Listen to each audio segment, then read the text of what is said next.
Before I spoke a word, you were singing over me. You have been so, so good to me. Before I took a breath, you breathed your life in me. You have been so, so kind to me. Oh, the overwhelming, never-ending. 제가 말씀 한 구절 읽고 시작하겠습니다. 야고보서 5장 15절에서 16절인데요. 믿음의 기도는 병든 자를 구원하리니 주께서 그를 일으키시니라. 혹시 죄를 범하였을지라도 사하심을 받으리라. 그러므로 너희는 서로 죄를 고백하며 병 낫기를 위하여 서로 기도하라. 의인의 간구는 역사하는 힘이 큼이니이다. 아멘. 오늘 지난 시간에 광고 드린 대로 특별한 분을 한 분 또 모셨습니다. 지금 현직 의사시면서 또 인류학을 전공하셔서 사람의 내면의 깊은 통찰력으로 정말 이 고통을 어떻게 하면 우리가 끊을 수가 있는지 깊게 연구하신 분이십니다. 단순히 몸을 치료하시는 의사뿐만 아니라 우리가 뭐 때문에 고통받고 그 고통을 어떻게 하면 끊을 수 있는지 깊은 내면의 통찰력을 또 가지고 계신데요. 오늘 말씀을 들으면서 여러분 안에 오늘 야고보서 말씀처럼 우리 마음 안에 치유가 일어나기를 예수님의 이름으로 축복합니다. 오늘 소개할 때 큰 박수로 환영해 주십시오. 우리 이기병 교수님 모시겠습니다.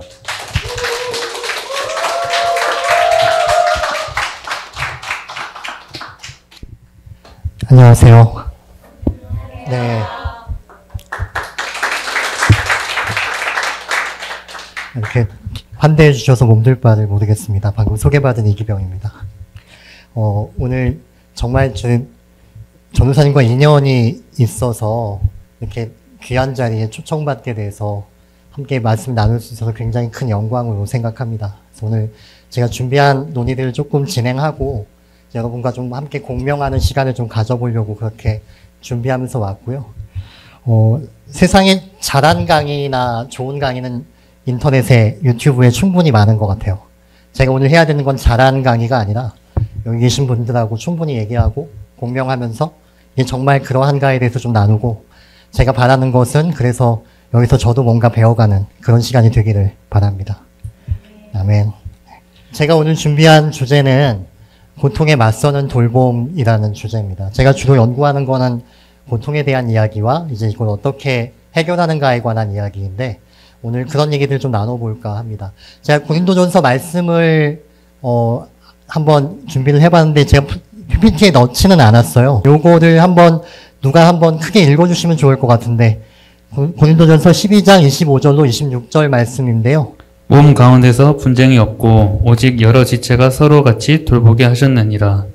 만일 한 지체가 고통을 받으면 모든 지체가 함께 고통을 받고 한 지체가 영광을 얻으면 모든 지체가 함께 즐거워하느니라.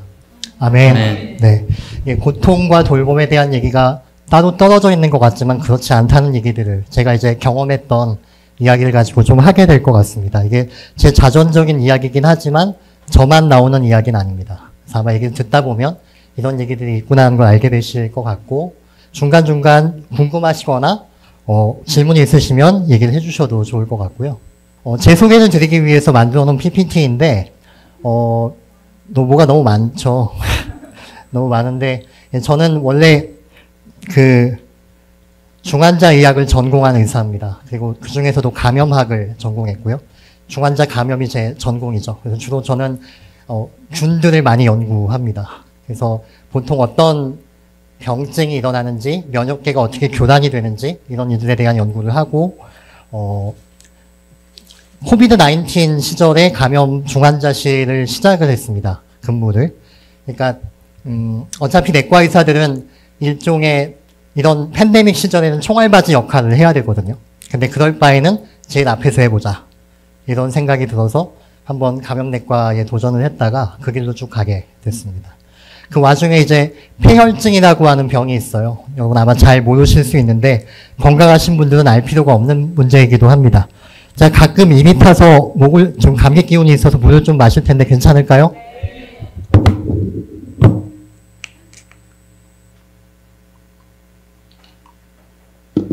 요거 너무 좋네요. 네, 그 폐혈증이라는 병은 의학이 이렇게 발달했는데도 폐혈증 쇼크가 오면 사망률이 50% 가까이 됩니다. 지금도 1991년에 그 폐혈증 컨퍼런스가 세계적으로 열렸을 때도 지금도 사망률이 47% 정도 되거든요. 다시 말하면 거의 다 절반 정도가 돌아가시는 병인데 그 병을 치료할 수 있는 유일한 방법은 조기 진단입니다. 빠르게 진단하는 방법밖에 없어서 AITS라는 제 회사를 제가 들어가게 됐습니다. 제가 겸임을 하고 있고요. 저기서 이제 자문 역할을 같이 하고 있는데 저 회사에서는 의료 기록, 의무 기록에서 19가지 그 밸류들을 추출해서 그걸로 환자들의 폐혈증을 조기 예측하는 알고리즘을 개발하는 회사입니다. 거기 참여했고 그런 논문이나 그런 연구를 함께 하고 있고요. 와중에 아까 점사님 너무 소개를 잘 해주셨는데 제가 인류학을 전공하기도 했어서 특히 제가 인류학을 전공하게 된 배경을 뒤에서 또 말씀드릴 텐데 외국인 노동자들을 진료하는 병원에 제가 3년 있었어요. 착해서 간 거 아니고요. 하나님 부르신 거 아니고요. 군대에 가야 돼서 어쩔 수 없이 갔습니다. 다시 가라고 하면 안 가요. 근데 그 경험을 하면서 제가 느꼈던 거는 인류학을 공부하는 일이 필요하겠다는 결정을 하게 됐습니다. 뒤에서 말씀을 드리게 될 것 같고 그래서 이런 책들을 이제 좀 쓰게 됐고요. 그래서 그 와중에 이제 세바시라는 프로그램이나 이런 데 좀 불러주셔서 함께 나가서 강의할 기회를 좀 얻었었습니다. 이런 여러 일들을 하는 와중에 제가 최근에는 이제 그 의정 갈등을 3년 동안 겪으면서 중환자실 당직을 레지던트 없이 쓰다 보니까 보건의료 관련된 문제들에 관한 되게 정밀한 입법이 그리고 이거에 관한 개입이 필요하겠다라는 생각을 하게 됐고 그래서 마음의 결정을 굳힌 끝에 올해 로스쿨에 진학했습니다. 그래서 오늘 지금 의과대학 교수직은 현재 휴직 상태고요. 그래서 병원에 당직만 하고 있습니다. 그리고 로스쿨 1학년 1학기를 마치고 굉장히 우수한 성적을 받고 지금 방학을 맞이해서 여기 와 있습니다. 네, 뭐 이런 간략한 말씀을 드렸고 제 스토리를 그 와중에 제일 빡센 건 뭐냐면 여기 노란 옷 입은 소년이 제 첫째 아들입니다. 네, 그 손 아카데미라고 하는 그룹에서 골키퍼를 맡고 있고요. 사춘기여서 기본적으로 화가 나 있습니다. 아주 빡세요, 제가 대하기가. 여기 빨간 옷 입은 소년이 제 둘째 아들이고 최근에 유튜브에 출연했어요. 그래서 이 친구도 말 안 듣습니다. 그래서 지금 제가 맡은 모든 것들 중에 제일 빡센 거는 아빠인 것 같습니다. 네. 얘기를 좀 진행해 볼게요. 네. 제가 이런 책을 썼었고, 책보다 연결된 고통이란 제 책이 이제 좀, 많은 분들이 제 생각보다 많이 읽어주셔서 저것 때문에 이제 세소피아 소서나 이런 프로그램에 좀 나가게 됐었는데요. 근데 책 자체가 뭐 많이 팔렸다 이런 것도 되게 놀라웠지만, 제가 좀 놀랐던 거는 제가 고통과 이런 어려움들에 대해서 얘기하는 책인데 제 책을 읽고 자신의 고통을 비추어서 그 얘기들을 저한테 건네주시거나 블로그에 올려주시는 분들이 여럿 계셨어요. 제 책의 의미를 저는 나중에 깨달았습니다. 책 자체가 비인간 행위자라서 작가의 역량을 넘어서는 거죠. 그래서 그런 역할을 한다는 걸 제가 알게 됐고 오늘 제가 SNS를 안 하는 사람인데 책 내고 나서 출판사 대표님이 전화하셔가지고 교수님 그러시면 안 됩니다. 샵 연결된 고통으로 검색해서 다 좋아요를 눌러주셔야 된다고 그래가지고 SNS를 하게 됐습니다. 그래서 여러 사연이나 스토리를 좀 접하게 됐고 그렇게 해서 이런 얘기들을 좀 더 수집하게 된 부분이 있습니다. 제가 챗 GPT한테 한번 물어봤어요. 우리 모두의 고통이 연결되어 있다고 생각하냐? 제 책의 제목처럼. 그랬더니 GPT가 그렇답니다. 그리고 이 그림은 달리가 그려준 겁니다. 네, 이 달리가 그려줬는데 제 책과 되게 유사한 그 그림의 모양이어서 잘 그렸다 이렇게 생각을 했고요. 두 번째 질문은 제가 의사로서 굉장히 흥미있는 질문인데요. 만약 모두의 고통이 여기 계신 모두의 고통이 서로 연결되어 있다는 것을 우리가 인지한다면, 그러면 고통의 총량이, 그 거대한 총량들이 줄어들 수 있을까? 저는 의사로서 이거에 되게 관심이 있거든요. GPT가 그렇답니다. 되게 위안을 받았어요. 얘가 뭔가 알고 있는 것 같다. 근데 여기서 했던 얘기 중에 제가 좀 마음에 들었던 부분은 그냥 그렇다는 대답이 아니라 이러한 과정은 복잡한 과정이고 개인과 사회의 변화를 요구한다라고 하는 부분이었습니다. 정말 그러한가? 우리가 정말 고통의 문제를 해결할 수 있는가? 교회가 공동체가 이 부분에 대해서 정말 해결할 수 있는 것인가에 대한 어떤 대답을 좀 찾아가는 과정이 오늘 제가 드리고 싶은 이야기의 본질입니다. 자, 오늘 주제 중에 한 가지는 들리지 않는, 측정되지 않는 고통이 존재한다면 그걸 어떻게 해야 되는가에 대한 질문. 두 가지 질문을 제가 합니다. 하나는 고통에 대한 것이고 하나는 그것에 맞서는 대안으로서 돌봄에 대한 것인데 그런 이야기가 어떻게 해서 나오게 되는가에 대한 얘기를 좀 하게 될 겁니다. 제가 한번 드리고 싶은 질문들이 이와 같습니다. 병원에 가면 어디가 아파서 오셨냐고 꼭 물어보잖아요. 이 질문을 해보신 적은 있지만 들어보신 적은 없으실 거예요. 의사가 돼보지 않으셨다면. 그래서 제가 한번 준비해봤습니다. 여러분이 만약에 의사라면 진료실에 들어가서 앉아있는 의사인데 앞에 마주 앉은 환자가 어디가 아파서 오셨냐는 질문에 한두 가지를 보통 얘기하는데 저렇게 8가지가 넘는 증상을 쏟아놓는 환자를 만나셨다고 한번 가정해 봅시다. 진짜로 질문을 제가 드리려고 준비했던 거예요. 전 궁금하거든요. 그래서 실제로 이렇게 나왔을 때 여러분의 반응은 어떠신가? 저는 친절하기 때문에 객관식으로 준비합니다. 자, 1번.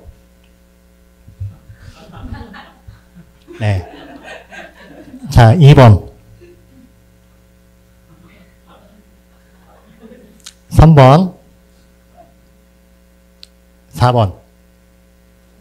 마지막으로 5번.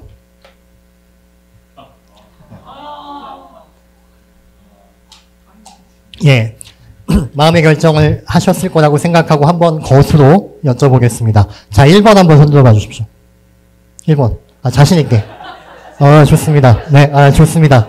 네, 소신 있는 우리 하나교회. 자, 2번 손들어 봐 주십시오. 역시, 네. 2번이 많으시고, 3번. 역시 아무도 없으시네요. 자, 4번. 예, 소신껏.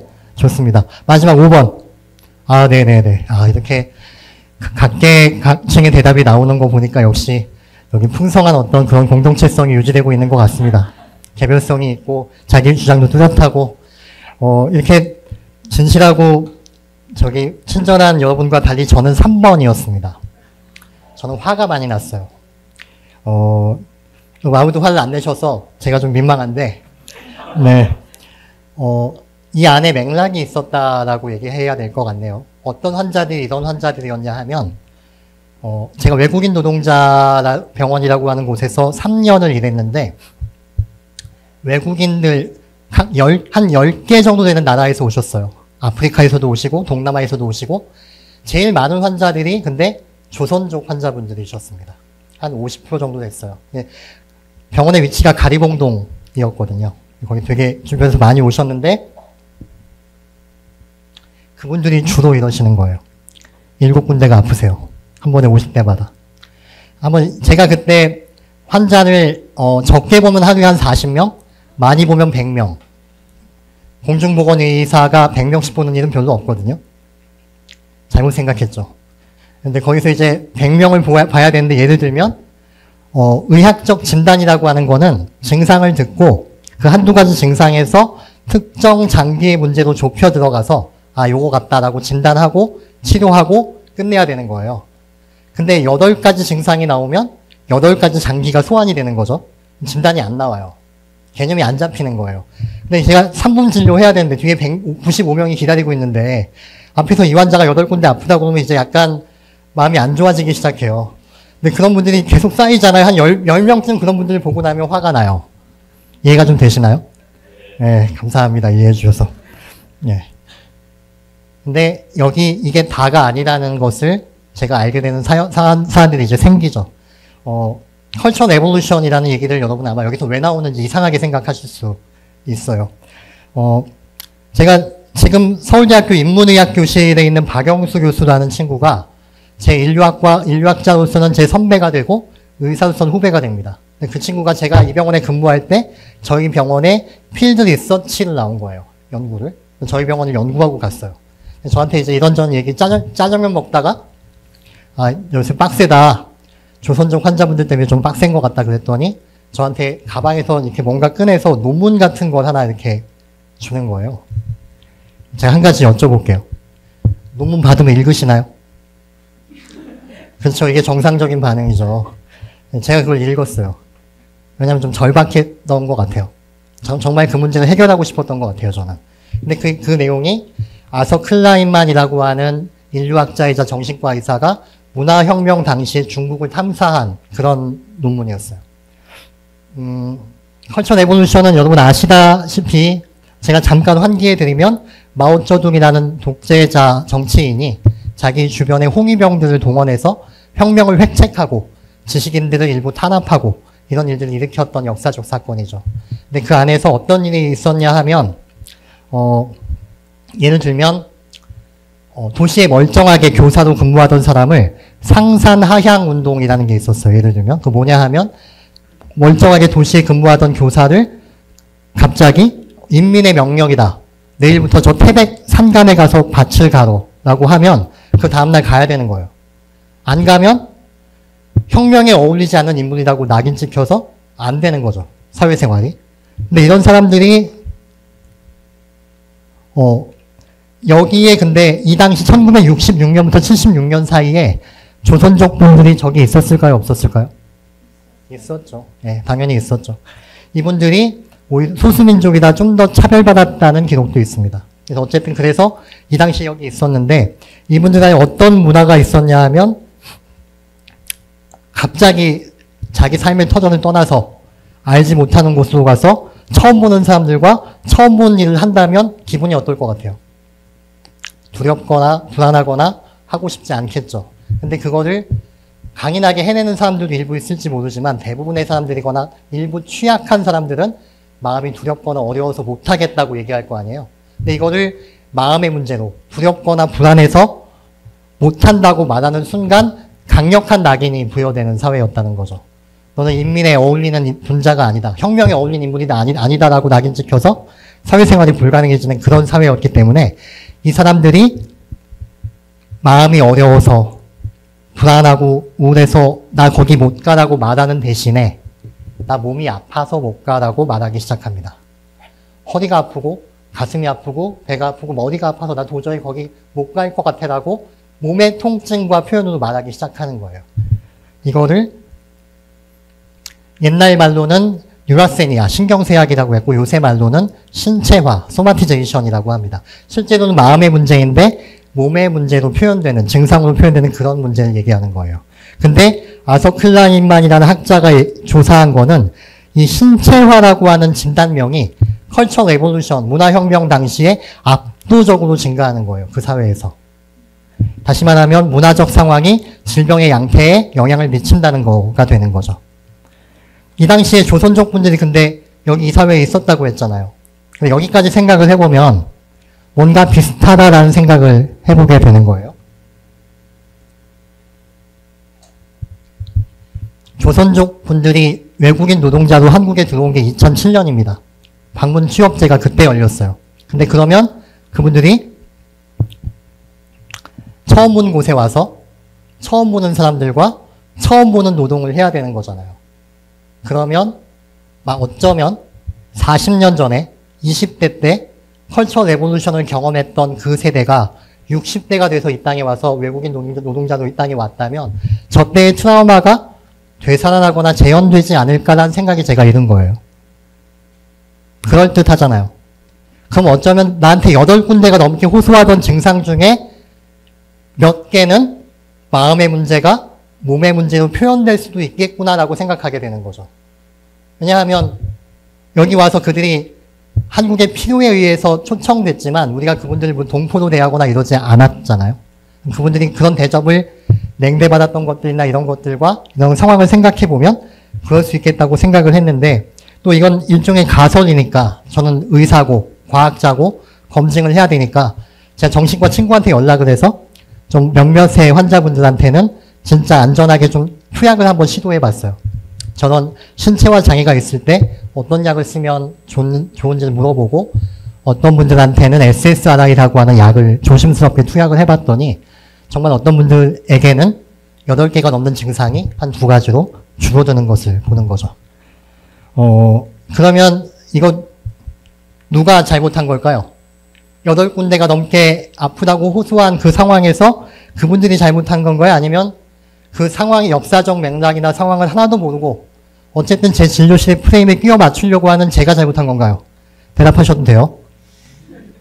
네, 대답하신 걸로 알겠습니다. 제가 잘못했다고 저는 생각하게 된 거죠. 이게 제가 인류학을 공부하게 된 배경입니다.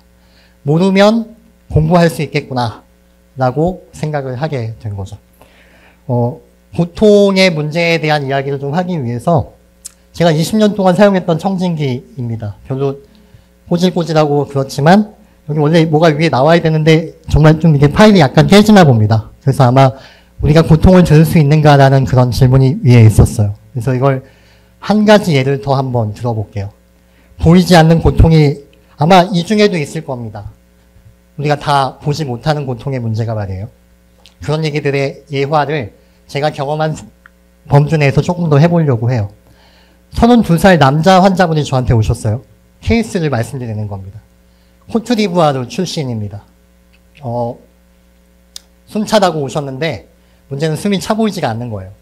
건장한 남자분이, 흑인 남자분이, 바보진 분이 들어오셨는데 이분이 근데 이상하게 저랑 눈을 못 마주쳐요. 자꾸 말하면 피하고 눈을 허공을 보고 그리고 영어로 뭔가 물어보면 위? 이렇게 대답을 하세요. 아, 영어는 못하시고 한국어 당연히 못하시고 프랑스어를 좀 하시나 보다. 왜냐하면 찾아보니까 코트디부아르가 프랑스 지배령이었어요. 그래서 프랑스어를 하시나 보다고 생각해서 당시에 피난처라고 하는 난민단체에다가 전화를 해서 거기 프랑스어 통역을 바꿔달라고 해서 전화기를 넘겨줬어요. 왜냐하면 그때는 팝하고 이런 거 없었거든요. 구글 번역기 이런 거 없던 시대입니다. 2013년이니까요. 그래서 그분에게 의지를 해서 이제 수화기를 건넸는데 이분이 한 10초 만에 다시 저한테 전화기를 돌려주시는 거예요. 뭔가 이상하다는 생각을 하게 되죠. 뭔가 문제가 있다. 이분이 프랑스어도 못하시는 겁니다. 그냥 토착어밖에 못하시는 거예요. 아무것도 저랑 마주 앉은 두 환자와 의사가 손짓 발짓밖에는 할 수 있는 게 없는 거죠. 그리고 게다가 그게 끝이 아니라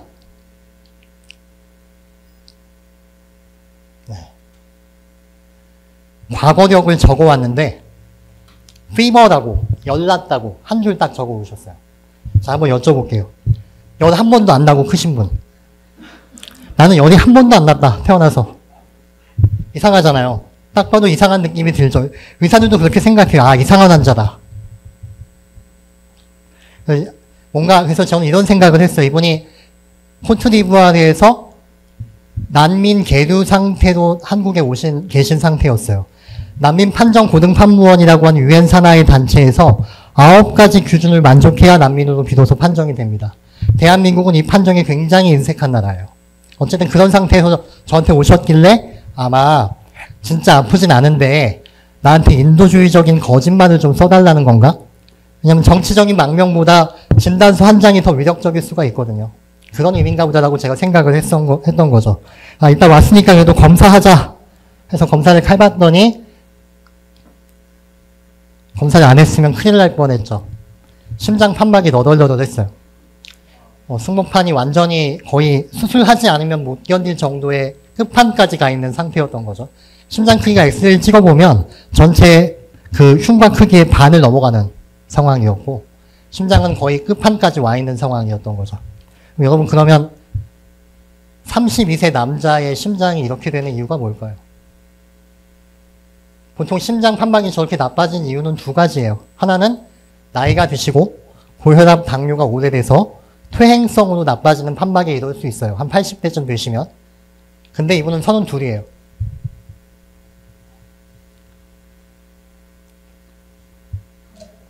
아, 네. 저도 피면 안 되는 건 맞습니다만. 진단명이 있어요. 류마틱 피버라고 하는 진단명이 있습니다. 류마티스성 열이라고 하는 것인데, 스트랩토코커스라고 하는 연쇄상구균에 감염이 있었을 때, 제대로 감염을 치료받지 못하면 그 후유증이 심장에 가서 남는 거예요. 그게 판막을 공격하고, 그게 항원항체 반응에 의해서 지속적으로 염증이 쌓이면서 판막이 저렇게 너덜너덜해져요. 제가 뭐라고 그랬죠? 류마틱 피버. 그럼 저 피버 뭘까요?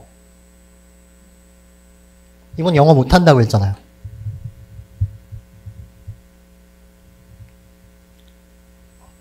아마 인도주의적 의료단체 어딘가에서 당신의 심장은 류마틱 피버 때문입니다라는 얘기를 들었겠죠, 이 사람이. 그리고 영어를 못하니까 그 중에서 기억나는 단어인 피버를 기억했다가 이 타국의 의사한테 제발 좀 알아달라고 꾹꾹 눌러서 저한테 가져온 거죠. 제가 뭐라고 그랬다고요? 여러 번 안다고 그 사람 있냐고. 보여주지 않는다고 해서 없는 게 아니라는 것을 이런 케이스로 저는 배웠습니다. 이게 다가 아니에요. 네, 남자분들은 다 아실 텐데 드록바죠. 코트디부아르는 드록바라는 축구선수의 출신국이죠. 드록바라는 축구선수가 축구를 잘한다는 건 많이 알려져 있지만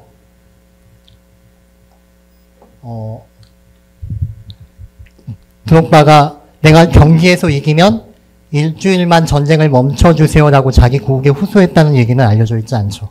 2002년부터 2007년까지 내전이 생겼고 수만 명이 죽었습니다.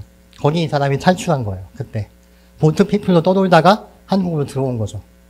저는 그분이 왜 제 눈을 못 마주쳤는지, 왜 허공을 보고 있는지, 왜 말을 제대로 못하는지 제 진단서에 하나도 써놓지 못했어요. 결국 이분은 서울시에 있는 어떤 예산을 이용해서 해피하게 심장수술을 잘 받았던 케이스입니다. 그래서 거기 써있는 진단명에 근데 제가 심장에 관한 건 써넣었지만 왜 이분이 제 눈도 못 마주치고 어떤 트라우마를 겪어왔는지 어떤 지옥을 뚫고 나왔는지 저는 거기 못 썼다는 거 이걸 몰랐으니까요. 들려주지 않았다고 해서 없다고 생각해버리면 어떤 일이 생기는가에 대한 제가 경험한 예시가 될 것 같습니다. 특히 고통의 문제가 그렇습니다. 질환 이야기를 할 필요는 계속된다. 왜냐하면 우리는 점점 더 질병과 많이 살아가게 될 것이고, 우리는 이런 사람들은 이야기보다 훨씬 더 많은 것을 요구하지만 이런 서사, 이야기 없이는 이런 요구를 체계화할 수 없기 때문이다. 아마 그래서 자기의 고통을 이야기하는 방식은 공동체 내에서 굉장히 필수적인 것이 되어야 한다고 저는 생각해요. 그런 분에 대한 논의를 말씀을 드렸어요. 네. 제가 시리얼이라는 프로그램에 출연했을 때 거기 PD님께서 저한테 이런 질문을 하셨어요. 선생님 얘기 다 좋은데 고통 이런 거 좋은데 요즘 세대들이 그런 걸 바라지 않는다고. 해피하고 기쁘고 좋은 거 많은데 왜 하필 누가 칼 들고 협박함의 약자가 누칼협이잖아요. 이번에 배웠는데 얘기하면서 비슷한 말로는 알바노가 있다고 하더라고요. 그래서 누가 이렇게 협박한 것도 아닌데 왜 고통스럽고 힘든 얘기를 해야 되냐고. 좋은 것도 많은데 거기에 대한 대답을 좀 준비해야 될 것 같아서 유발 하달이라는 작가가 있어요. 사피엔스라는 책으로 유명하죠. 네, 이분한테 인터뷰를 딴 지식의 표정이라는 인터뷰가 있습니다. 인터뷰어가 하달이라는 이 역사학자한테 물어봐요. 메타버스와 인공지능과 이 미래 시대에 정말 중요한 게 뭐라고 생각하냐? 당신 미래학자, 역사학자 아니냐? 그랬더니 이 사람이 뭐라고 대답하냐 하면 진짜가 중요하다. 리얼, 진짜가 중요하다고 대답해요. 그럼 필연적으로 뭐가 진짜냐라고 묻게 되잖아요. 그랬더니 이 사람 뭐라고 대답하냐 하면 고통받는 것만 진짜다 라고 대답해요. 이게 무슨 말일까? 제우스 신전이 무너지면 제우스가 고통받을까요? 아니죠. 은행이 파산하면 은행이 아파요? 아니죠. 병사가 전쟁터에서 총을 맞으면 그건 진짜 아픈 거겠죠? 주식 하시는 분 계실지 모르겠는데 주식시장 가라앉으면 고통스럽죠. 고통받는 것은 실제한다. 가상현실과 메타버스의 시대에 우리의 에너지와 자원은 한정되어 있는데 그래서 진짜에만 투여해야 되는데 뭐가 진짜인지 뭐가 가짜인지 모른다는 거죠. Hello, I am Professor Lee from Hallam University Hospital Chuncheon Songsim Hospital. Whatever your uncomfortable symptoms or questions, don't hesitate for a moment and feel free to find me. I will do my best as if I'm treating my family. Thank you. 저는 좀 아시는 분들은 제가 이렇게 영어를 잘하지 않는다는 것을 바로 이해하셨을 거예요. 저는 딥페이크 기술로 만든 저희 회사의 제품입니다. 네. 방금 근데 저라고 생각하셨잖아요. 맞죠? 진짜가 뭔지를 알려면 진짜가 뭔지에 대한 자기의 그 관점이 확실히 필요한 거죠. 이런 얘기들을 하기 위해서 우리가 고통의 존재 양식, 뭐가 고통받는 존재인가에 주목해야 된다는 얘기를 하게 되는 겁니다. 그래서 세상이 허구에 봉사하지 않으려면, 허위에 복무하지 않으려면 뭐가 고통받는 것인가에 집중해야 된다는 얘기를 이 사람이 했다는 얘기를 드렸습니다. 다음. 네. 왜 우리는 서로 고통스러운 얘기를 들어야 하는가? 인류세에 대한 얘기를 우리가 홍적세에서 인류세로 넘어왔죠. 인간이 종집을 찍을 수도 있겠다라고 생각하는 그런 지질학적 그 학문적 풍토도 이미 마련이 되어 있다. 그리고 우리가 기후위기나 뭐 이런 문제들 때문에 인간임을 어쩌면 부끄러워해야 하는 처음이자 마지막 세대가 될 수도 있겠다. 이런 얘기들을 학계에서 하고 있죠. 다음. 수잔 손택이 했던 얘기입니다. 고통을 느낀다면 당신은 살아있다는 뜻이고 타인의 고통을 감각하면 당신은 인간이라는 뜻이다. 다음. 제가 이게 있었네요. 죄송해요. 네, 프리모 레비가 했던 얘기죠. 서로 다른 가정에서 출발했을 때조차 우리가 고통의 격감 혹은 해소라는 기묘한 의무에 이른다는 사실은 아름답다. 네, 우리는 우리 마음이 공명하는 그런 한에서 하나의 사회를 계약하고 꿈꾸는데 우리 시대 공동체의 부재나 결손과 진실하게 배면하면서 고통과 맞서고 새로운 희망을 모색하기 위해 이 말이 저는 되게 멋진 워딩이라고 생각했어요. 고뇌의 공통공간이 필요하다. 저는 이 시대 공동체가, 교회가 이런 공통공간 역할을 해줄 수 있으면 좋겠다라고 생각해 왔습니다. 제가 다른 케이스로 넘어가 볼게요. 이제 고통의 문제를 한건 얘기했는데 뭐 어떻게 해결하는가. 제가 어떤 것으로 이것을 맞설 것인가에 대한 얘기를 하기 위해서 다음 테마로 넘어가는 부분인데 역시 케이스로 말씀을 드릴 겁니다. 46세 남자 태국 출신의 환자가 왔는데 허리가 아프다고 했어요. 이미 허리 디스크를 진단받고 약을 먹고 있고 물리치료도 받고 있대요. 그리고 변비가 왔다는데 원래 자기 고국에서 자기는 채소를 되게 잘 먹었는데 한국에서 먹는 채소는 전부 다 간이 세서 못 먹겠다는 거예요. 파이버 다이어트가 부족해지니까 변비가 생겼다라고 얘기해서 제가 변비약을 처방합니다. 제가 제일 긴장했던 건 세 번째 얘기였는데 기절한다는 거예요. 싱콥을 한다는 거예요. 싱콥의 의학적 정의는 어떤 원인에 의해서 의식을 잃는 것을 말합니다. 근데 이게 위험하죠. 길바닥에서 잃으면 위험하고 공사 현장에서 잃어도 위험하죠. 이걸 빨리 확인해서 처리를 해줘야 되는 거예요. 근데 문제 이제 결론부터 말씀을 드리면 요즘은 두갈식이 대세니까. 네. Less between contractions. These problems make it harder for your heart to fill and pump more blood, as is needed during exercise, and walls as well. But the septum may bulge into the path where blood leaves the left ventricle, called the outflow tract. During contraction of the heart muscle, the mitral valve is pushed toward the septum, which narrows the outflow tract and may prevent closing of the mitral valve. Narrowed outflow tract means more pressure and heart work are needed to push blood out of your left ventricle to your body. This pressure difference is called gradient. 예, 다 이해하셨죠? 네, 제가 의과대학에서 실제로 사용하는 프로그램이기도 한데 이 환자 케이스가 이런 케이스였습니다. 그냥 간단하게 다시 이해하셨더라도 제가 다시 말씀을 드리면 예, 제가 직접 했던 이분의 심장 초음파입니다. 문제가 뭐냐 하면 여기 요 두께가 사실은 여기 두께랑 똑같아야 돼요. 이게 한 4배는 두껍죠, 여기에 비해서. 그래서 피가 이렇게 들어왔다가 이쪽 배동맥 쪽으로 이렇게 나가야 되는데 이렇게 들어온 피가 일로 나가다가 이 심장 근육에 의해서 막혀버리는 거예요. 심장이 일로 나가는 길이 좁아져 있다는 뜻이 되는 거죠. 못 나가니까 마치 레슬링에서 초크 걸리듯이 피가 머리로 안 가면 5초 안에 기절하거든요. 똑같은 상황입니다. 저렇게 심장 때문에 이 사람은 그 상황이 나빠지는 기절하게 되는 거라는 걸 나중에 알게 됐죠. 유의미한 발견이었습니다만 이 과정이 순탄하지가 않았습니다. 그 말씀을 잠깐 드릴게요. 싱코베 이후 이분이 어디서 일하시는지 저한테 얘기를 안 해요. 이렇게 얘기 안 하시는 분들은 딱 하나의 케이스밖에 없습니다. 보통은 요즘 말로는 미등록 이주민, 옛날 말로는 불법 체류자인 거죠. 저한테 직업을 얘기하지 않습니다. 2013년 그 당시에 12년 13년 당시에 태국인 분들은 이삿짐 노동이 금지되어 있던 거예요. 비자가 안 나온다는 얘기죠. 생각보다 비자는 딱 그 분야에 대해서만 나옵니다. 그래서 이분은 불법인 노동을 하고 있는 상황이니까 저한테 얘기를 안 했던 건데 이삿짐 노동을 하다가 허리를 다쳤죠. 허리를 다치니까 더 잘 이제 이 직업을 유지해야 되니까 정형외과에 가서 이제 약도 먹고 물리치료도 받고, 여러분 필라테스 하시면 잘 아시는 코어 근육을 사용해서 무거운 걸 들어 올리는, 배에다 힘을 주고 들어 올리는 그걸 배우세요.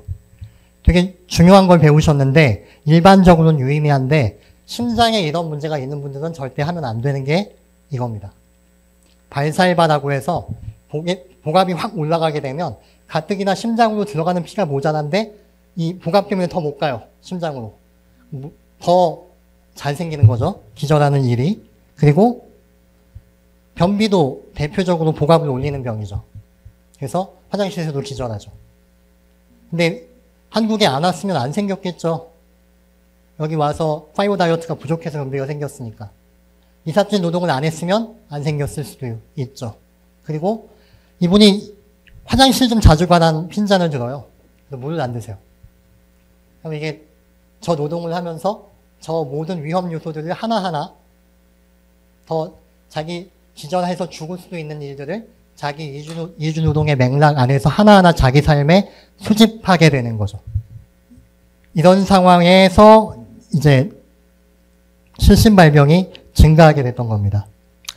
이분이 5명의 의사를 만나요. 처음에 정형외과 가서 물리치료 받고 약 처방 받고 저한테 와서 변비약 처방 받고, 세 번째로 제가 제 옆에 있는 신경과 선생님한테 보냅니다. 왜냐하면 기절하게 되면 심장 아니면 머리거든요.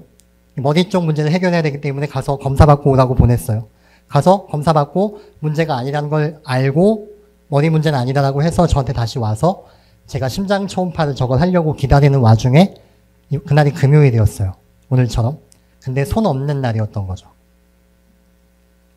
이분이 대기하고 있다가 심장 초음파 대기 중에 갑자기 사라지세요. 어디냐고 전화해 봤더니 직장에서 손 좀 모자라니까 너 좀 나와라 라고 해서 병가를 반납하고 다시 간 거예요.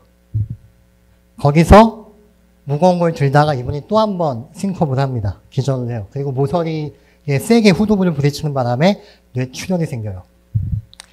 그래서 이 뇌출혈이 생긴 거를 다행히도 수술적 치료가 필요하지 않고 그냥 보존적 치료만으로 괜찮은 상태가 돼서 한 열흘 정도 있다가 퇴원을 했는데, 그 실신의 원인은 치료하지 않고 실신의 결과만 치료하고 퇴원하죠.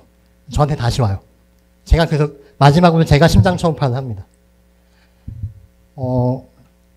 시간과 돈이 충분하지 않은 이분한테 이 5명의 의사가 누구 하나 완벽하게 잘못한 선택을 하진 않았어요. 근데 누구 하나 이 모든 것을 관통하는 확실한 처우를 하지도 못했던 거죠. 이런 시행착오가 불가피한 걸까라는 생각을 좀 해보게 됩니다. 저는 여기서 중요한 유일한 것이 있다면 분산되는 것들에 흔들리지 않고 초점을 유지하는 힘이 필요하다고 느끼고, 그 힘을 무엇이라고 부를까 고민하다가 저는 그것을 돌봄이라고 부르기로 했어요.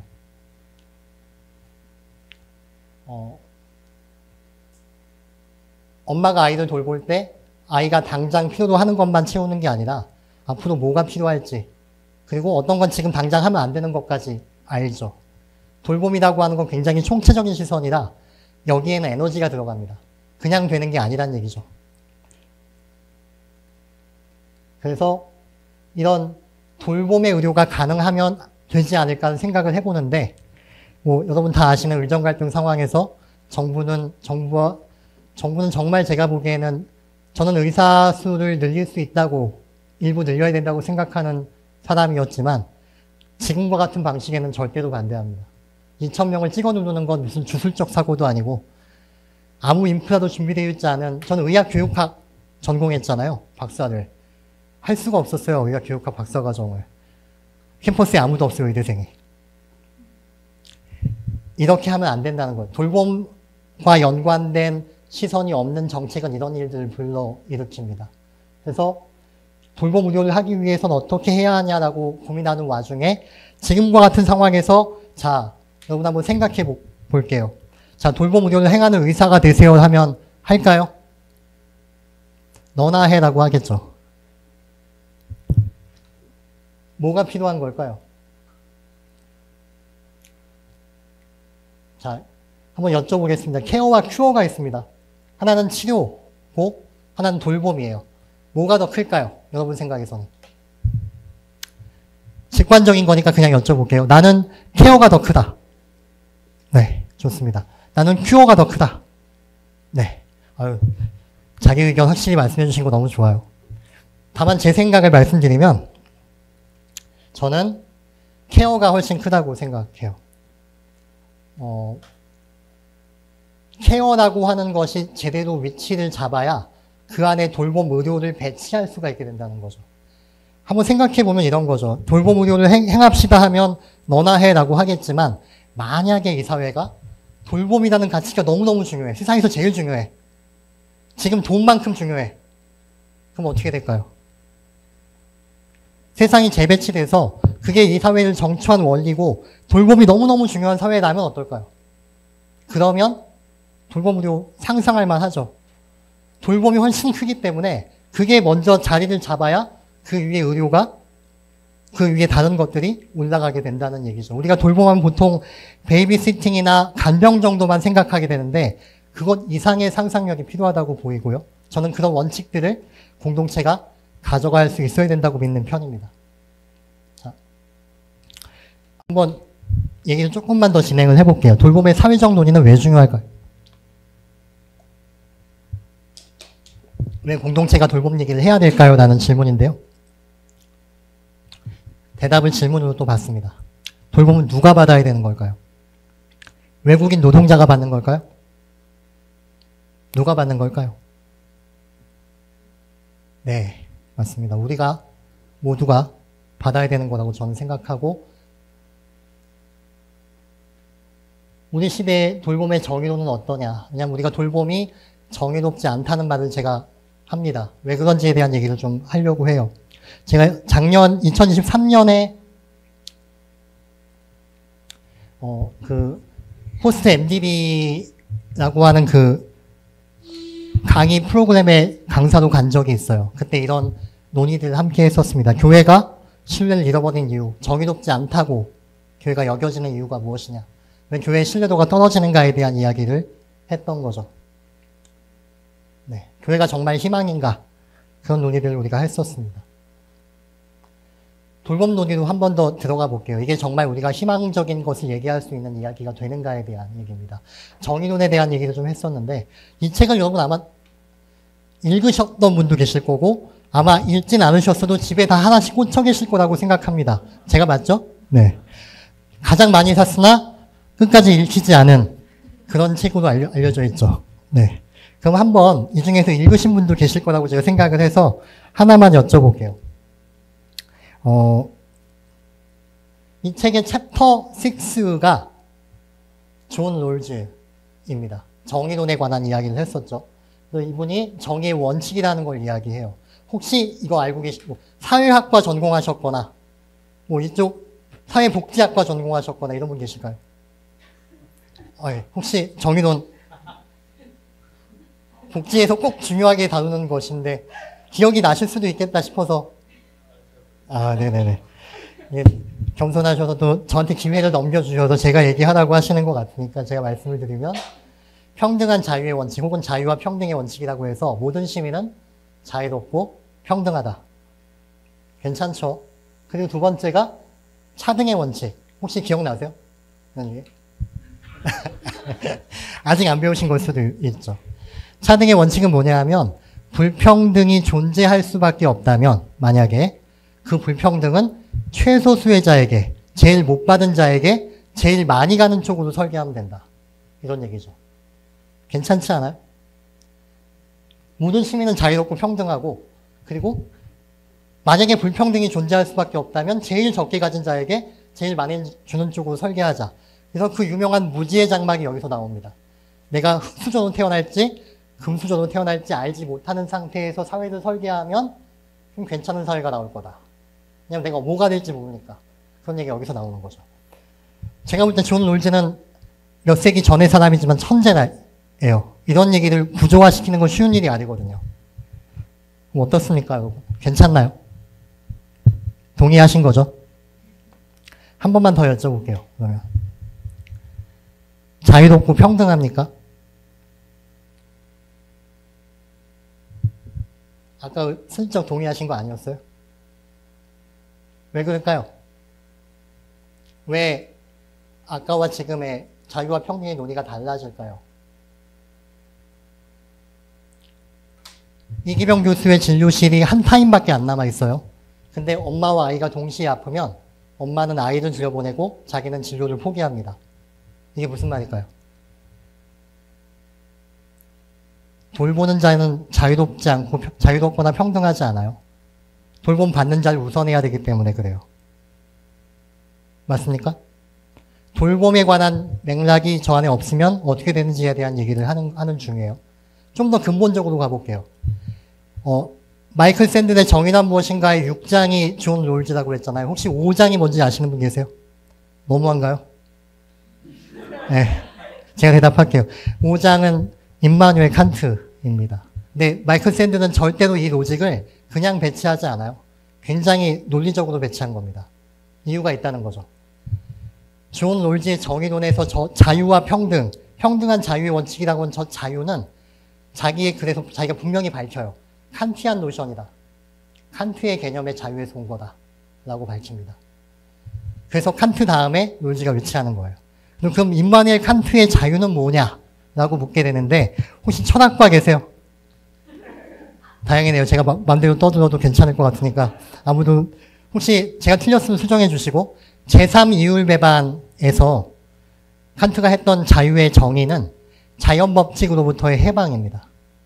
중력 방향으로 떨어지는 물체를 들어올릴 수 있으면 이만큼의 자유가 있는 거예요.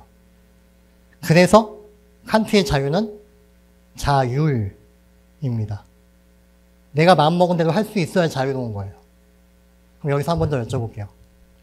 자율적이지 않은 사람들은요? 1급 장애자들은요? 뇌성마비 환자들은요?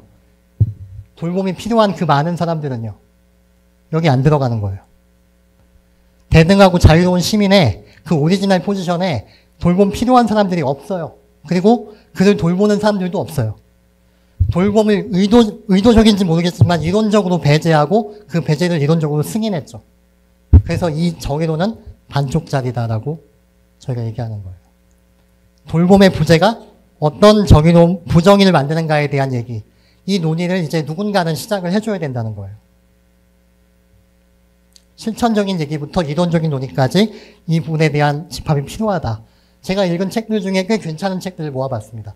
돌봄선언, 아서 클라인만이 케어라고 했던 이 책. 본인이 정신과 의사에서 간병사가 자기 아내의 치매를 간병하거든요. 그 얘기를 써요. 돌봄이 무엇인가에 대한 얘기를 아주 근본적인 차원에서 합니다. 돌봄의 사회학이라는 이 책은 혹시 흥미가 있으시면, 특히 사회복지학과 하시면 한번 읽어보실 만한 벽돌책입니다. 한 600페이지. 네.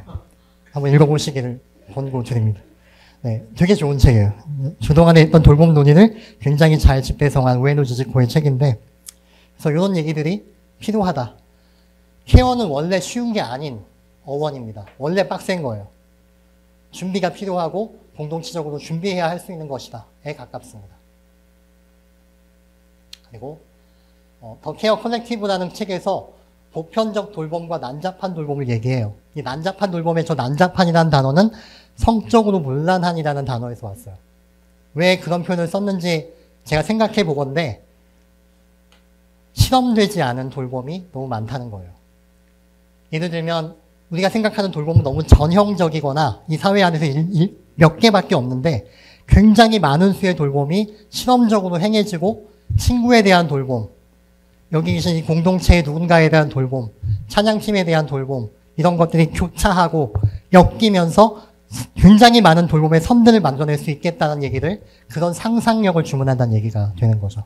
그래서 저 난장판이라는 단어는 그런 상상력의 단어를 일깨우기 위해서 사용했다라는 그런 지적이 있습니다. 이런 논의들처럼 우리가 돌봄에 관한 개념들을 더 많이 발전시키고 연습할 수 있는 공동체가 필요한데, 저는 교회가 그럴 수 있다고 생각하는 편이에요. 네, 뭐 이건 제가 이제 복잡한 논의긴 한데, 돌봄이라고 하는 것은 이렇게 네 가지로 정리할 수 있습니다. 공적 부분이 있고 사적 부분이 있는데, 보통 우리는 관, 오피스하고 민밖에 몰라요. 마켓밖에 몰라요. 대한민국에서는 NGO나 NPO 같은 사회단체의 영향력이 굉장히 적거든요. 다시 말하면 그들을 움직이는 건 거의 다 관이 움직이는, 오피스에서 주는 돈으로 제3 NPO나 NGO가 많이 움직이기 때문에 그래요. 실제적으로 자율성이 없죠. 근데 저 제3 섹터, 정부가 못하고 시장이 못하는 것을 할 수 있는 제3 섹터 중에 자발적으로 모이고, 자발적으로 돈 내고, 자발적으로 불금에 모여서 함께 예배하는 집단이 있어요. 교회는 그게 가능해요. 그래서 저 안에 나라가 못하고, 국가가 못하고, 마켓, 시장이 못하는 것들을 해낼 수 있는 저런 섹터에 존재하는 그룹들이, 그런 돌봄의 영역이 더 많이 필요하고 그게 더 실험적으로 행해져야 된다는 말씀을, 이게 제 얘기가 아니라 우에누 지즈코가 했던 얘기예요. 그래서 이 많은 논의들 중에 우리가 참여할 수 있는 그런 부분들이 있다는 말씀을 드리고자 했습니다. 그리고 네 가지 핵심이 뭐 이런 게 있어요. 뭐 그냥 넘어가시면 돼요. 상호의존, 공통공간, 공유자원, 지역민주주의, 이런 것들을 이제 강조합니다. 보통 학교가 있을 것이고, 병원도 이런 걸 해볼 수 있겠죠. 제가 둘 다 있는 공간이어서 한번 가져와 봤는데, 나머지 팩터에서 교회도 가능하지 않을까, 이 생각을 해보게 되는 겁니다. 그래서 이 모든 어려움에도 불구하고 거의 모든 곳에서 돌봄의 가치를 높게, 왜냐하면 지금 평가 절하되고 있으니까 높게 보고자 하는, 그것을 격려하는 수많은 리더들이 있다라는 얘기를 아서 클라인만이 해요. 저는 이것이 개발되는 공간이 공동체여야 한다라고 생각하는 편입니다. 그래서 어떤 돌봄이 필요한가에 대한 예시를 한 가지 말씀드리고 얘기를 정리하려고 해요. 제가 시간을 너무 많이 쓰고 있나요? 혹시 재미없나요? 어때요? 네. 네, 감사합니다. 많이 막 억지로 이끌어내는 것 같아서 좀 죄송하고, 어쨌든 얘기를 조금 더 진행을 해보면 어떤 돌봄이 필요한가에 대한 제가 경험했던 예시를 한 가지 말씀을 드릴게요. 30세 흑인 남성이에요. 가나에서 오셨고 HIV 검사를 해달라고 해요, 저한테. 보통 이렇게 얘기하는 분들은 HIV예요. 그래서 검사했더니 결과가 맞았고, 제가 이제 어떻게 해야 된다는 걸 다 설명하고 하는데, 이제 대한민국은 에이즈와 HIV는 다릅니다. HIV는 HIV 바이러스에 감염된 상태를 말하는 거고, 에이즈는 HIV가 보통 잠재기, 잠복기 한 10년 진행해서 면역력이 완전히 망가진 상태를 에이즈라고 해요. CD4 셀이 200개 이하로 떨어져야 에이즈입니다. 믿어도 돼요. 저 감염내과 의사예요. 네. 그런 상황이라서 HIV 양성일 때 치료해야 에이즈로 안 가요. 이분은 그때 온 거죠, 저한테. 치료해야 되는 거예요. 우리나라의 신고 시스템은 두 개입니다. 하나는 실명신고, 하나는 익명신고예요. 실명신고하면 검사비, 치료약 무료예요. 대한민국에서. 익명신고하면 혜택이 없어요, 근데 둘 중에 하나는 무조건 해야 돼요. 전 이분한테 뭐라고 했을게요? 뭐라고 했을까요, 제가? 실명신고하시라고. 치료받으라고. 검사 다 된다고. 제발 신고하라고. 더 큰 문제는 이분이 약혼자가 있다는 거예요. 얘기를 했는지 안 했는지도 모르겠어요. 이건 도덕적인 문제를 넘어서는 거잖아요. 그래서 이런 얘기를 쭉 했어요. 어쨌든 이분 때문에 제가 진료실에서 30분 넘게 썼는데 제 책에 그런 고민들이 나와요. 근데 저희 병원에 살 수 없는 부분이 많기 때문에 상급병원으로 보내려고 전원 의료서도 작성하고 다 설명했어요. 굉장히 안 되는 영어로. 제가 외국인 노동자 병원 가서 한 1년 반 정도 새벽에 영어 학원을 다녔어요. 영어를 못 하겠더라고요. 1년 반 다니니까 조금 돼요. 진료실 영어가. 그래서 그거 좀 지난 상태로 말을 해서 그래도 좀 알아들었을 것 같은데, 문제는 이분이 신고 거절. 상급병원 전원도 안 가겠다. 약혼녀한테 알리는 것도 생각해 보겠다. 왜냐면 자신은 자기가 나을 거라는 믿음이 있기 때문이다. 너의 지금 이런 진료 행위나 이런 권고는 자기의 믿음을 방해하는 거다라고 얘기해요. 어떻게 설득하실래요? 저의 입장이면 어떻게 하실래요? 반전이 있습니다. 고국에 있는 그의 약혼녀 역시 HIV 양성이었어요. 누가 누구한테 옮겼는지를 명확하게 알지 못하는 상황이었던 거예요. 이분이 결국 저한테 와서 3번의 만남을 가졌는데, 제가 검사 다 하고 결국 익명신고까지는 마쳤어요. 근데 이제 혜택을 받아라고 말하면서 상급병원 전원을 써주고 계속 이걸 설득하는 작업을 가졌는데, 결국 이분은 저한테 소견서는 제가 억지로 줘서 받아갔지만 큰 병원에 안 갔고 2주 뒤에 저한테도 안 왔어요. 그리고 2주 뒤에 안 와서 제가 전화를 해봤더니 안 받아요. 일주일 더 지나서 또 전화했더니 결번이에요. 저는 이분은 한테 할 걸 다 한 의사이면서 동시에 이분을 잃어버린 거죠. 생각을 했어요. 뭘 잘못한 걸까? 내가 뭘 어떻게 더 잘했으면 달랐을까?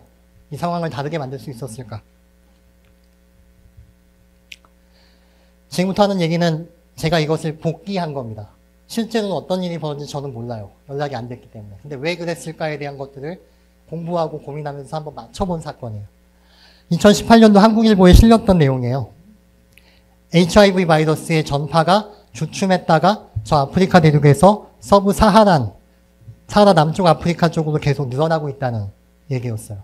원인을 알아봤더니 나이든 남자, 여긴 굉장히 가부장적인 사회이기 때문에 돈과 권력이 거의 남자들한테 있어요. 나이든 남자들이 이제 성매매를 원하고, 그래서 젊은 여성들이 섹스 워커로 일하기 시작하면서 HIV에 감염되고 그것을 동년배인 남자들에게 이제 옮길 수 있게 된다. 이런 얘기를 하고 있는 거죠. 그래서 이런 맥락을 보고 나니까 어쩌면 내가 경험했던 그 환자의 케이스들도 이런 것이었을까라는 생각을 해보게 되는 거예요. 물론 이걸 이렇게 쓰면 안 됩니다. 여성이 잘못한 게 아니잖아요. 가부장적인 사회에서 여성이 훨씬 취약하기 때문에 저런 상황이 만들어진 거죠. 한국일보의 논조가 조금 문제가 있어서 제가 여기 한 번 더 마킹을 했습니다. 그가 왜 그랬을까? 실명 등록을 기피한 이유는 뭐고, 약혼녀의 가용 여부를 밝히지 않았던 이유는 뭐고, 왜 이랬을까? 그리고 굉장히 제가 얘기하자마자 갑자기 뭔가 고민하다가 갑자기 그 화려한 종교적 서사로 돌아가요. 영광스러운 예수 그리스도 이런 얘기를 하면서 막 돌아가요. 저는 이제 설득을 해야 되잖아요.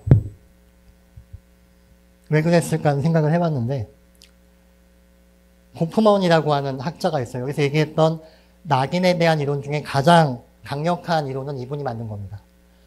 정상이라고 여겨지는 조건을 벗어난 모든 문제를 낙인의 발동 반경에 포함시켜요. 예를 들면 저는 원청이로 태어났어요. 그래서 저희 입천장과 입술은 3번의 수술을 거친 상태예요. 저는 어렸을 때 요거에 대한 그 열등감이 꽤 있었죠. 제가 말을 하면 애들이 못 알아듣거든요. 지금은 좀 들으실만 한가요? 네, 감사합니다. 극복하는데 시간이 걸리는 것들이 있고, 어떤 이런 것들을 이제 낙인이라고 부를 수 있다는 것은 좀 더 얘기를 구분해보면, 낙인이 가시화되는 경우, 딱 봐도 이 사람은 낙인이 있구나, 장애가 있구나 하고 바로 알 수 있는 경우를 불명예자, 더 디스크레디티드라고 하고, 그걸 숨길 수 있는 경우를 더 디스크레디터블, 잠재적 불명예자라고 합니다. 차이가 뭐냐면, 후자의 경우, 잠재적 불명예자의 경우 쟁점이 되는 것은 사회적 접촉에서 발생하는 긴장의 관리가 아니라 결함에 대한 정보의 관리가 되는 거죠. 숨길 수 있느냐 없느냐. 이걸 위장이라고 부릅니다. 근데 문제는 이 위장에 들어가는 에너지가 어마어마한 거예요. 왜냐하면 정상이라고 여겨졌을 때 얻는 사회적 보상이 너무 크기 때문에 그래요. 사회가 일반적으로 그렇습니다. 그런 얘기들을 차원의 문제가 되는데, 이게 2019년에 AJAR이라는 논문에 실렸던 내용이에요. 제가 왜 이런 얘기를 하는지 궁금해 하실 텐데, Treat to All 프로그램이라는 프로그램이 열렸습니다. 모든 HIV 환자들을 다 모아서 에스와티니라고 하는 지역에서 다 모아서 한 번에 검사해주고 한 번에 약을 줘서 공짜로 이걸 치료해서 에이즈로 안 가게 하겠다라는 그런 프로젝트예요. 괜찮잖아요. 무상이고 다 해주겠다는데. 그래서 처음에 많은 사람들이 모였어요. 근데 6개월이 좀 지나서 이 프로젝트가 완전히 빠그라집니다. 왜 그랬을까요?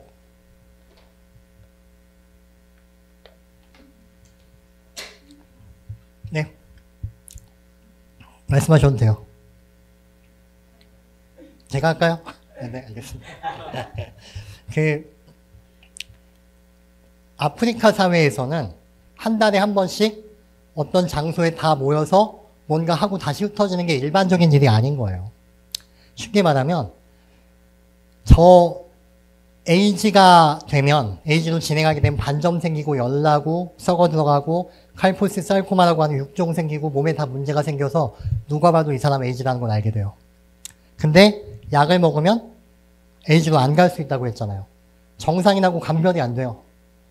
HIV 양성이라는 걸 알 방법이 없는 거죠. 약을 먹으면 그 관리가 되는 거예요. 이 사람들이 약을 먹었던 이유 중에는 자기가 잠재적 불명예자로 에이즈가 아닌 채로 남아있기 원하는 마음이 있었던 거예요. 근데 소문이 돌아요. 한 달에 한 번씩 저기 저 센터에 모이는 사람들은 전부 다 에이즈 환자래 라는 소문이. 낙인을 벗어나기 위해서 저걸 선택했는데 저것 자체가 낙인이 되어버리는 상황이 되는 거죠. 이 환자도 아마 이와 유사한 상황에 노출되지 않았을까. 자기가 HIV라는 걸 밝히는 순간 공동체에서 소외되고 낙인이 붙고 뭔가 사회생활이 어려워지는 그런 상황에 있어서 치료를 거부하고 자기 믿음을 그런 식으로 발전시킨 건 아니었을까. 근데 거기다 대고 제가 신고해. 낙인을 계속 강요한 건 아니었을까. 모르면 안 되는 일들이 세상에 있는 거예요.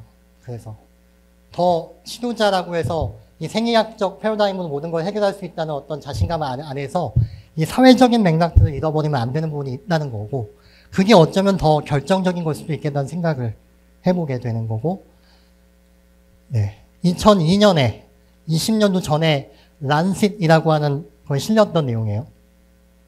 20년 전에도 이런 논의가 있었어요. HIV는 더 이상 급성 감염 질환이 아니라 고혈압이나 당뇨처럼 만성적으로 관리해야 되는 병으로 바라봐야 한다는 논의가 이미 있었어요. 20년이 지나도 이게 안 바뀌어요. 돌봄이라고 하는 것의 상상력이 한번 부재하면 그것들에 관련해서 뭔가 새로 쌓아 올려가서 정말 세상을 바꾼 것까지 가려면 어마어마한 노력이 공동체적으로 있어야 돼요. 제가 보기에는. 깨닫는 사람들이 논의하고 얘기해서 더 나은 돌봄이 무엇인가에 대한 고민을 계속해야 그나마 저까지 갈 수 있는 거라고 저는 생각해요. 필수 불가결한 것만 해도 시간과 여력이 모자란 생리학적 진료 현장에서 사회적 관점이라는 건 언제나 잉여다. 근데 실제 세상에서 사람들의 문제가 해결되는 방식은 언제나 사회적 특성들에 기반한다. 질병을 치료하는 것은 약이지만 실제로 중요한 것은 약 이전에 그 약을 구입해서 필요한 돈이고 그 약을 먹어야 되는 사람인 것처럼 우리는 때로 더 필수적이고 더 근본적인 것이 무엇인가를 고민해야 한다. 그래서 고프만이 했던 얘기 중에 이런 얘기가 있어요. 친밀한 사람들은 잠재적 불명예자가 여는 가장 무도의 세계 속에서 그를 도와줄 뿐 아니라 이러한 기능을 그 수혜자가 모르는 수준까지 수행해 나갈 수 있다. 그들은 사실상 보호자로 작용하며 잠재 불명예자로 하여금 자기가 정상보다 더 정상인처럼 받아들여진다고 생각할 수 있게 만든다. 여러분 잘 아시는 이상한 변호사 우영우죠. 천재죠. 동시에 자폐 장애를 갖고 있기도 하고요. 자폐 장애를 가진 분들 중에 저런 천재들이 없을까요? 있어요. 고기능 자폐가 있어요. 근데 왜 우리는 우영우 변호사 같은 사람을 못 가질까요? 왜 그들이 뭔가 자기 역량을 드러내면서 자기 실력을 이 사회를 위해서 쓰게 하는 그런 사회가 못 될까요? 저는 알 것 같아요. 우리한테 정명석 변호사 같은 사람이 없거든요. 우리한테 동그라미가 없거든요. 이런 잠재적 불명예자가 자기 역할을 사회에서 확실하게 해나갈 수 있도록 서포트하고 함께하고 할 수 있는 그런 공동체적 실력이 없거든요. 그렇습니다.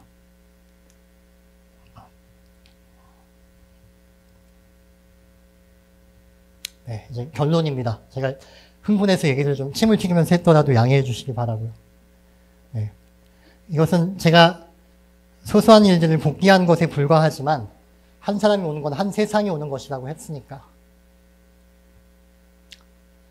누군가에 의해서 목소리를 잃고 돌봄받지 못한 고통이 언젠가 저와 여러분의 것일 수 있어요. 그래서 가해자와 피해자가 어제의 가해자가 오늘의 피해자가 되는 그런 세상에서 단 한 사람의 것이더라도 누군가의 고통을 해소하고 돌아보고자 하는 그런 노력이 결국 우리 자신을 위한 것이다. 언젠가는 우리가 그 자리에 처할 수도 있으니까 그것이 우리가 오늘 제가 하고자 하는 얘기의 가장 본질적인 부분일 수도 있겠습니다. 바라기는 그래서 이것이 누군가가 돌봄을 통해 그 누군가의 고통에 개입하기에 수월하게 만들어주는 그런 기록이 되었으면 좋겠다라는 제 바람을 담았습니다. 고통에 맞서는 돌봄을 이렇게 해낼 수 있지 않을까라고 생각해 봅니다. 이것도 좀 파일이 깨져서 나오는데 내용을 진행하면 좀 밑에 있는 사람들은 에릭 울프라고 하는 인류학자에 의하면 전략적 기동성이 없기 때문에 이 전체가 사회적 고통의 문제를 다루고 있는 거예요. 이 고통의 총량이라고 한번 가정해 봅시다. 이 거대한 고통의 총량이 있어요. 내가 내일 시험 100점 맞기 위해서 오늘 밤샜다. 그건 사회적 고통이나 구조적 고통 아니에요. 그건 개인적 고통이에요. 근데 여기서 말하는 사회적 고통이라고 하는 것은, 구조적 고통이라고 하는 거는 내가 원치 않아도 어쩔 수 없이 받게 되는 고통을 얘기해요. 그 고통의 제일 밑바닥에 있는 사람들이, 그냥 우리가 모두가 조금씩 아프지만 고통의 수위가 똑같지는 않잖아요. 저 밑에 있는 사람들이 있다는 거죠. 이런 사람들은 에릭 울프라고 하는 인류학자에 의하면 전략적 기동성이 없기 때문에 자기 힘으로 저 고통에서 탈피할 수가 없어요. 나올 수가 없단 말이에요. 반면에 저 위에 있는 사람들은 개인적 고통은 있을지 몰라도 사회적 고통은 없어요. 그래서 우리의 고통이, 이 거대한 고통의 총량을 해결하는데 관심이 없죠. 우리가 알 수 있는 거 한 가지는 이 위에 있는 사람과 이 밑에 있는 사람들은 이 고통의 문제를 해결 못해요. 중간에 있는 사람들은 어떨까요? 어쩌면 저와 여러분 같은 분들이 될 수도 있겠죠. 이 중간에 있는 사람들은 수적 강세가 있기 때문에 저 밑에 있는 분들처럼 아무것도 못하는 분들이 아닙니다. 이분들이 공동체적 감수성을 개발하고 저 밑에 눌려있는 분들의 목소리를 듣기 시작하면 뭔가 다르게 만들어갈 수 있겠다. 이 거대한 고통의 문제에 균열을 낼 수도 있겠다. 저는 그렇게 생각합니다. 문제는 세상에 가난한 사람들은 저 밑에 많고 부는 저 위쪽에 많이 집중돼 있죠. 피라미드가 이렇게 간단하지가 않아요. 결국 우리는 이런 문제에서 구조적으로 상상할 필요가 있죠. 인력과 부와 가난과 젠더와 퍼블릭 헬스와 각종 사회적 계층과 계급과 체계와 행위자들 사이에서 각각 어떻게 이런 공동체적 돌봄의 룰을 만들어 나갈 것인가에 대한 고민, 어떻게 고통을 해결해 나갈 것인가에 대한 생각들을 완성해 갈 그럴 필요가 있겠다라고 저는 생각하게 됩니다. 각계각층의 모든 사람들이 어느 정도 노력을 해줘야 되는 부분이고 공동체 내에서 이것들을 같이 분담할 수 있으면 좋겠다고 생각하면서 말씀을 드렸어요. 왜냐하면 우리 모두의 고통은 아까 말씀드렸던 것처럼 서로 연결되어 있기 때문이고요. 네, 이게 제 마지막 내용입니다. 그래서 지금까지 들었던 얘기들을 요 얘기도 정리하고자 하는데 제 얘기 들으면서 저 얘기가 정말 가능할까? 실제로 정말 가능할까? 불가능한 거 아니야? 이렇게 생각하실 수도 있을 거예요. 그냥 우리는 언제나 뭔가 대단하지 않더라도 뭔가 변화를 꾀할 때마다 저항이 있거든요. 특별히 그게 뭔가 우리 사회에 어떤 강력한 변화를 일으키는 일이면 더 강력한 저항이 있죠. 그럴 때마다 좌절과 냉소주의의 유혹이 있어요. 해봤자 되겠어? 너 그거 한다고 정말 될 것 같아? 거기에 대한 대답을 고민하면서 제가 들었던 내용을 제가 말씀드려도 되는데 제가 더 잘해요. 한번 틀어봐 주시겠어요? 하는 분이 계십니다. 하는 분이 계십니다. 네. 지금은 작고 하셨는데요. 네. 그분이 하버드 강의에서 이런 말씀을 하셔요. 네. 좌절, 학생이 당돌하게 질문을 하나 그 교수님께 했는데, 네. 좌절과 냉소주의의 유혹 앞에서 어떻게 당신의 동력을 유지하십니까? 라는 질문이었습니다. 예. 이 폴 파머라는 분이 저랑은 비교할 수 없는 스케일로, 예를 들면, 그, IP란 나라의 결핵을 구제하고, 네. 그, 제약회사에 압력을 넣어서 에이즈의 약값을 낮추고, 이런 엄청난 보건의학적인 일을 하셨던 분이세요. 네. 이런 일들을 하는 분의 어떤 저력과 동력이 궁금하잖아요. 예. 이런 분들이라고 좌절과 냉소주의가 없었을까, 그런 어떤 타격이 없었을까 생각해보면 이 질문은 타당하다고 생각이 듭니다. 근데 이 질문에 대해서 이 폴 파머라는 교수님의 대답이 뭐였냐 하면, 네. 내가 압도당할 때, 그 좌절과 무엇인가에 의해서 압도당할 때 똑같은 사실로 인해서 도무지 압도당할 줄 모르는 사람들과 관계를 유지하는 것이다라고 대답하세요. 예. 그 옆에 있는 누군가가 나를 좌절시킨 무언가에 대해서 전혀 압도당하지 않으면 나는 그 사람과 함께 있음으로써 이걸 극복해 나갈 수 있는 힘을 얻는다는 거죠. 저는 이 시대의 공동체가 이 모든 고통이 연결되어 있다는 전제를 우리가 받아들일 수 있다면 네. 이 시대의 공동체가 나만의 고통이 아니고 우리 이웃의 고통을 해결하기 위해서 이런 역할을 해줄 수 있다고 생각이 듭니다. 네. 저는 어쩌면 이게 저한테 교회가 해주었던 역할이었던 것처럼 네. 우리 한국 사회 교회 공동체가 갖고 있는 사명일 수도 있겠다. 네. 그런 생각을 해봅니다. 네. 마지막 슬라이드입니다. 우리가 타자, 우리가 이웃의 얼굴을 보는 것, 우리가 눈을 열어서 동료의 얼굴에 나타나는 그 불투명성을 통해서 빛나는 하나님의 얼굴을 보게 하고, 우리를 만남의 경위로 사로잡히게 하는, 이게 그 파일이 좀 깨져서 이렇게 보이는데 이거보다 좀 이쁘게 써있긴 했었습니다. 성령의 우주를 개선하고 신성하게 하며 그리스도를 닮게 하는 역사라고, 우리가 타인을 마주대하고 그들과 함께 공동체성을 이루고 함께 공동체를 만들어가는 돌봄의 고통을 돌보고자 하는 그것이 이런 하나님 원하시는 그런 성령의 일일 수 있다라는 그런 얘기를 이 책에서 하는 것을 제가 인용했습니다. 그래서 우리가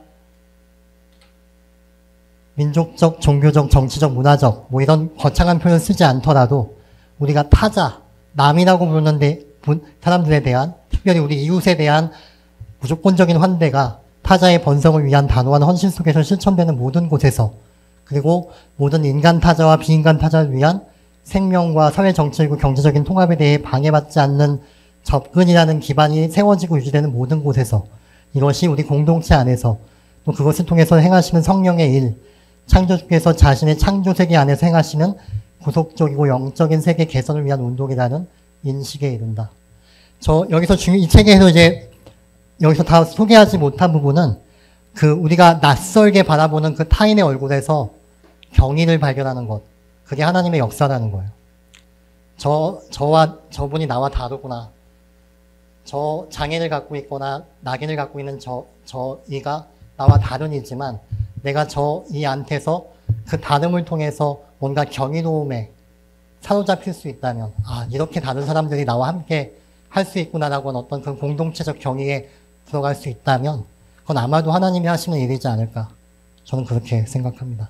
그래서 제가 받았던 환대, 오늘 여러분께서 저한테 보여주셨던 경청과 환대, 이런 것들도 저한테는 큰 감동이었습니다. 이런 것들이 저라는 타자를 오늘 환대해 주신 것처럼 아마 이 공동체에 또 새로 유입되는 다른 타자들, 이 공동체가 바라보게 된 저 사회의 다른 타자들에 대해서 놀라운 하나님의 일들이 일어나게 되기를 진심으로 바랍니다. 네. 네. 여기 경청해 주셔서 감사합니다라는 얘기가 써 있는데 사라졌네요. 제가 맡은 강의는 여기까지입니다. 경청해 주셔서 너무 감사합니다.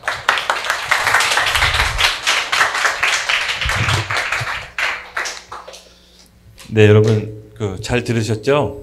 네, 긴 얘기였지만 그래도 우리가 세상을 살아가는 방법 중에 한 부분인 것 같아요. 근데 제가 아까 교수님께서 구조를 이렇게 얘기하면서 딱 문득 이런 생각이 들더라고요.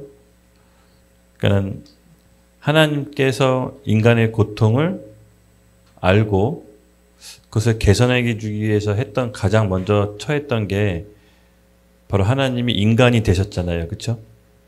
그래서 사람이 되셔서 죽기까지 복종함으로 하나님과 우리가 하나가 되는 그런 일들을 하나님께서 먼저 이게 보이셨는데 우리가 그 하나님의 마음과 뜻을 알고 이웃을 향해 먼저 다가갈 때 그 고통이 완화될 수 있다는 것을 좀 다시 한번 생각해 보는 시간이 되었습니다. 근데 또 한편으로는 한 가지 우리가 간과하지 말아야 될 부분은 여러분 고통은 왜 시작됐죠? 성경은 뭐라고 말합니까? 하나님과 분리되면서부터 인간의 고통이 들어왔다라고 창세기 나옵니다. 그래서 우리는 이 성경적 기준도 잊지 말아야 됩니다. 즉 하나님과 분리되면서 인간 세상에 고통이 들어왔기 때문에 이 고통은 인간의 힘으로 해결할 수 있는 것이 아니라 하나님하고 만날 때 해결되는 겁니다. 그래서 하나님이 만나기 위해 인간이 되셨죠. 그래서 우리는 이 사실도 간과할 수 없습니다. 그래서 어떻게 보면 좀 정리하자면 인간의 힘과 노력으로 인간의 고통을 해결할 수 있을까요? 아니면 성경은 이 시도를 교만이라고 합니다. 여러분 이해하세요? 인간의 지혜와 힘과 노력으로 고통을 이길 수 있다라고 생각하는 게 교만인 것입니다. 그럼 뭐냐? 하나님을 의지하는 거예요. 그리고 예수 그리스도께서 이 땅에 재림하실 때 고통이 마무리되는 겁니다. 그럼 그 사이에 우리는 고통받는 이웃을 외면할까요? 그게 아니죠. 하나님께 받은 은혜와 사랑으로 계속해서 손을 내밀고 이웃을 사랑해야 되는 것입니다. 그러나 우리가 이 긴장감 속에 있어야 될 것 같아요. 인간의 힘과 의지로 고통을 이길 수 있다는 것도 우리는 교만일 수가 있고 하나님께서 개입할 수 있는 여지를 우리는 늘 남겨놔야 됩니다. 그것이 우리가 해야 될 몫이지 않을까 싶어요. 그래서 오늘 우리 교수님 말씀을 통해서 각자 자기들이 잘 소화해서 성경 안에서 잘 갖춰 나가기를 예수님으로 축복합니다. 우리 말씀 좋은 말씀 전해준 교수님께 다시 한번 박수 맞추시고요.